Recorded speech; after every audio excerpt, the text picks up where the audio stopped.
Nah, ente kenapa suka masak, Pak? Jadi kalau misalkan jajan, enak nih, asa pengen bikin gitu. Bahasa sebagai. Terus Terus sebagai. kan pernah sama si Eri teh, Pak? Ya mungkin satu kebahagiaan karena misalkan menciptakan kan jadi suatu kebanggaan untuk diri sendiri.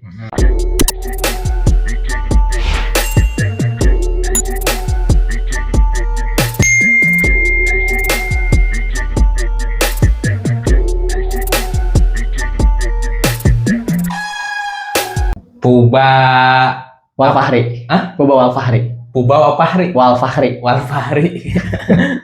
Walfahri. Apa sih artinya, Pak? Puba. Puba Harun itu kalau kan dari orang tua Puba itu putra Banjar. Oh, singkatan. Singkatan. Kalau Walnya itu bulan Syawal lahir. Fahri itu kesatria kalau nggak salah. Kalau bahasa Arab artinya bahagia. Bahagia. Oh, Puba teh putra Banjar. Putra Berarti Banjar. lahir di Banjar nanti, Pak. Lahir di Banjar, asli orang Banjar. Kebetulan. Sekolah di Banjar. Sekolah di Banjar, cuman pendidikan terakhir di kuliah di Tasikmalaya. Jurusan Farmasi. farmasi. Udah lulus. Udah lulus 2 tahun kemarin ada. Anak kesehatan, Bos. Ya, anak kesehatan hanya sebagai saja. Mudah-mudahan anak kesehatan sehat ya. Alhamdulillah, geringan banget. Ayolah. Nggak sehat pesak, yang penting sehat fisik. Nah, betul. Yang penting mah sejahtera. Mbak, aktivitas apa sekarang, Mbak? Kalau aktivitas sekarang kebetulan saya lagi kerja, cuman kan emang udah libur, terus ada usaha juga sih, bisnis sampingan lah. Oh iya, ente mah hobi ini ya, hobi masak coba. Hobi masak, kebetulan emang suka masak, terus sering menciptakan suatu hal yang baru. Kenapa gak kuliah jurusan tata boga? Ya waktu itu kan tuntutan orang tua biasa, jadi gimana caranya mungkin untuk ngebagian orang tua ya mengikuti saja. Dan pada akhirnya banting setir. Oh, yang penting jangan banting gelas. Yang penting cuan. Nah, ente kenapa suka masak, Mbak? Nggak tahu, mungkin ada keturunan mungkin dari orang tua, dari nenek. Cuman kan emang hobi makan juga sih, Pak. Lebih hobi makan. Jadi kalau misalkan jajan, enak nih, asa pengen bikin gitu. Langsung kebayang. Oh ini bumbunya apa, ini apa. Meskipun misalkan ada beda, tapi sering diulik langsung. Tapi pada akhirnya alhamdulillah ada yang bisa, ada yang enggak. Gitu. Nah, pas bisa nih menciptakan yang Puba pengen nih, misalkan bakso, kan itu pernah ya bakso apa? Pernah, waktu itu jualan bakso sebagai, cukup familiar di Banjar. Iya. Bakso sebagai. Bakso Terus sebagai. kan pernah sama si Eri teh, Pak? Sama si Eri itu tahu jahanam.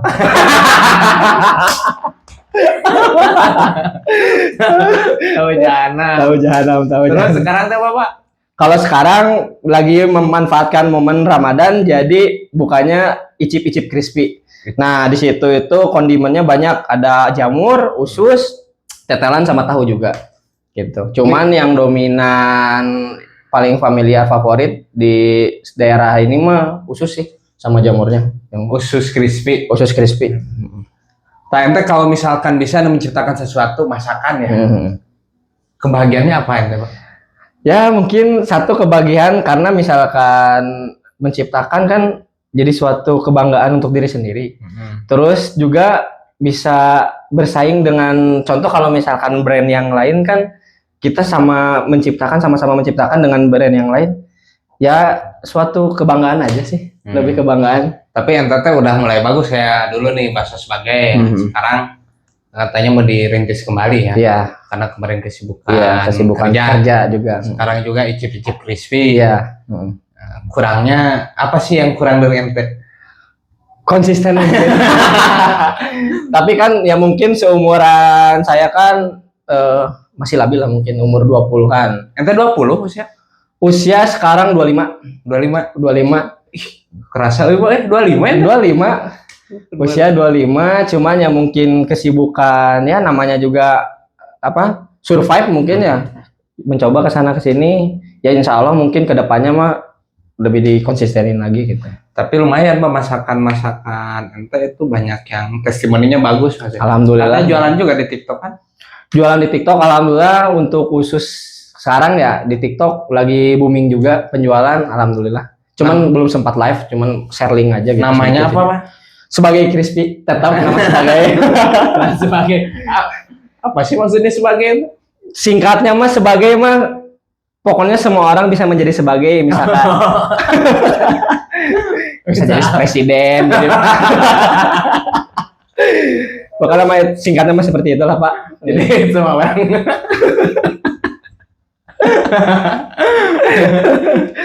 Iyalah, singkat. Jadi maksudnya kan filosofinya dengan makan usus crispy jadi bisa jadi sebagai usus. Bisa jadi sebagai usus. Bisa jadi sebagai bakso. Gak kirain gini kayak di iklannya kan makan crispy makan bakso nih langsung kayak cita-cita menjadi presiden langsung kebayang. Jauh nih jauh jadi musisi kan. Kalau hobi apa ini Pak selain masak? Selain masak kebetulan hobi main musik. Yang main musik juga ya sering manggung-manggung kecil lah di kafe, itu malah hiburan, namanya juga hiburan. Tapi lumayan hobi itu bisa lumayan jadi lah buat profit, kan? Buat jadi profit lah gitu. Mbak, cita-cita ente kan di nakes nih, sekarang kuliah jurusan kesehatan maksudnya. Ada cita-cita lain selain kerja di dunia kesehatan? Lebih ke fokus jadi pengusaha sih, Pak. Jadi cita-cita mah pengen punya brand ya seperti brand-brand besar kayak Indofood gitu, mempunyai anak-anaknya Indomarko atau apa gitu. Ya punya PT lah gitu untuk sistem produksi ataupun pemasaran lah. Gitu. Jadi langkah yang ente mulai sekarang mulai nyoba usaha kecil-kecilan. Usaha kecilnya. Makanya namanya sebagai juga ya untuk nanti menjadi PT sebagai. Jadi kan PT sebagai itu dikasih spill sedikit, misalkan di ranah F&B-nya ada, di ranah pendidikannya ada, ya pokoknya mah mencakup semua lah, gitu Pak. Cita-cita mah. Semua sebagai ya. Jadi sebagai pokoknya Pak. Ente pernah usaha apa aja sih Pak? Waktu itu, tapi pernah sih kebanyakan mah di F&B ya Pak. Jadi di ranah makanan minuman, jualan kopi pernah, terus jus, terus bakso kan, terus usus, terus apa ya bakar-bakar. Baju juga pernah sih, sempat pernah Pak. Cuman baju emang bukan bidangnya mungkin, jadi nggak lama. Warung Madura pernah itu ya? Warung Madura juga pernah gitu. Wah semua dicoba. Nggak itu Pak, nggak kapok konsidente terus coba. Alhamdulillah untuk mungkin namanya bisnis ya, usaha harus diusahakan. Ya sebuah ujian itulah langkah-langkah untuk menjadi besar mungkin Pak. Benar. Gagal, maju lagi. Yang penting mah kita terus introspeksi diri, kesalahan untuk diri sendiri aja. Tadi kan bicara soal tingkat kelemahan ente ya. Nah, kesulitan yang ente rasakan nih. Mungkin kalau kesulitan usaha untuk usia kayak saya Pak, lebih ke modal. Emang banyak orang berbicara modal itu tidak usaha itu tidak seharusnya modal, tapi tetap modal dengan modal yang sangat minim mungkin ya kan, karena bisnis itu harus mempunyai beberapa saving gitu ya, salah satunya modal, terus konsistensi juga.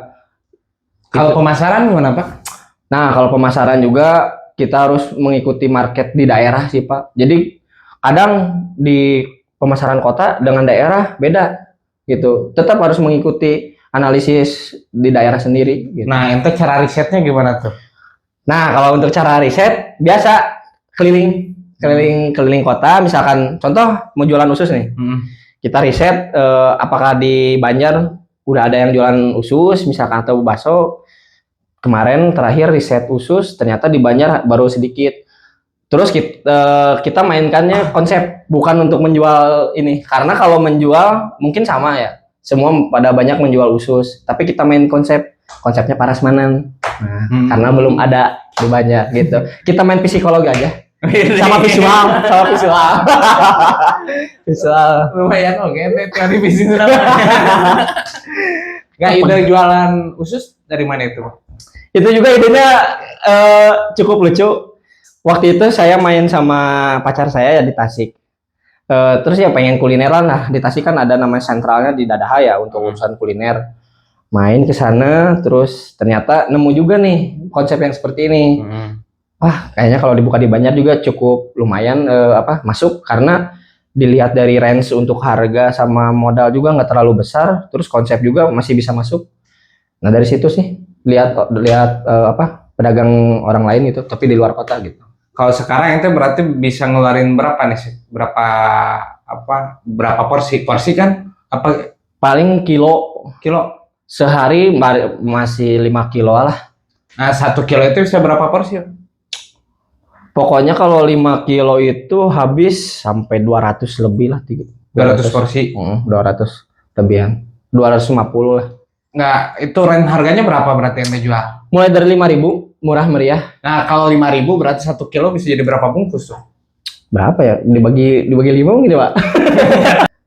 Pokoknya mah hitungannya gini, Pak. Gimana?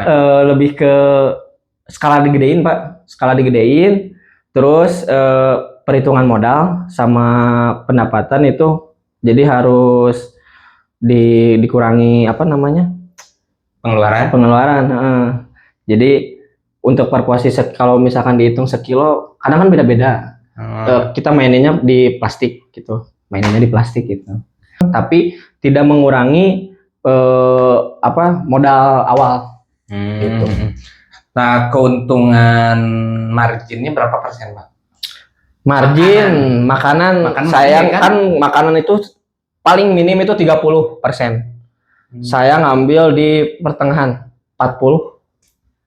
Lumayan gede ya makanan. Lumayan gede. Tapi prosesnya lumayan. Lumayan makanan. Apalagi masak sendiri kan nanti. Masak sendiri. Masak jam berapa lah? Masak mulai kan sekarang bulan puasa. Masak mulai start abis lohor lah. 3 jaman lah. Jam 3 harus langsung buka stet. Oh berarti habis zuhur masak, target asar itu sudah buka. Asar udah buka. Kalau malam nggak berarti? Kebetulan kalau misalkan mungkin lagi bagus ya, mungkin momen Ramadan, jadi habis maghrib juga udah habis gitu. Tapi kadang waktu itu kalau cuaca emang kurang mendukung, hujan sampai jam 8 lah cukup. Karena kan kita sistemnya parasemanan, jadi konsepnya nggak ada untuk etalase untuk penguat supaya kriuknya lebih lama gitu. Berarti dadakan dong. Dadakan. Nah target nih beres puasa, sekarang kan momen Ramadan. Beres Ramadan gimana target? Target paling masih tetap sama buka, terus online lagi marak juga, online masih tetap berjalan, terus rencana juga mau buka cabang di daerah sentral sekolah SMP 1 Banjar. SMP 1 Banjar. Kalau sekarang di mana berarti? Sekarang di kantor pos di samping Roastery Coffee sama Batagor Mang Asep. Oh, yang dekat pisan kantor posnya? Iya, dekat pisan depan pisan kantor pos. Nah, target berarti masih buka jam berapa rencana kalau di luar? Kalau rencana untuk nanti setelah Lebaran ya, setelah bulan puasa mungkin dari jam sore ya di situ mah. Kalau di kantor pos sore, kalau di SMP mungkin jam 10-an. Karena ngejar jam istirahat anak sekolah. Rahasia ente masak itu gimana? Kan ente mah gak belajar kan, masa ngulik sendiri? Iya, ngulik sendiri. Rahasianya gimana sih ente bisa gitu maksudnya? Nggak ada rahasia-rahasia, Pak. Jadi lebih ke cenderung mungkin coba-coba awalnya. Yang penting mah tahu basic kayak pengolahan. Garam asin, gula manis. Nggak ada ini. Nggak akan kayak orang-orang mau saklek. Misalkan harus gini, enggak lah.